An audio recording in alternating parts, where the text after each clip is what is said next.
Hi friend, कशा आहात तुम्ही? तर मस्तच असाल आणि मस्तच राहा. तर माझी आज तब्येत ठीक नाही आहे, पण माझ्या मुलांनी सांगितलं मला, "मम्मी आज संडे स्पेशल छोले पुरी बनव." तर माझी तब्येत ठीक नाही आहे म्हणून मी मुलांसाठी बनवू शकत नाही असं तर नाही.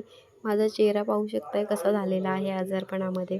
तर माझ्या मुलाला खायची होती छोट्याला छोले पुरी.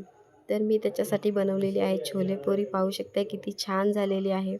तर खरंच मी पुऱ्या पहिल्या लाटून घेतलेल्या आहेत खाली बसून आणि मगच बनवल्या. कारण मला उभा राहायला अजिबात होत नाही. तर माझी तब्येत खरंच खूप ठीक नाही आहे. पण छोट्या मुलांना तर असं सांगू शकत नाही ना, की मी आज मला बरं नाही म्हणून मी करू शकत नाही. तर छोट्या मुलांची आवड असते काय काय खाण्याची सुट्टी असल्यानंतर.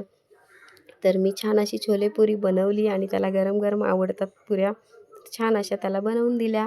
तर कसा वाटला व्हिडिओ नक्की लाईक, शेअर, कमेंट करा आणि सबस्क्राईब पहिलं करा. फेसबुकवर असाल तर फॉलो करा. Bye bye.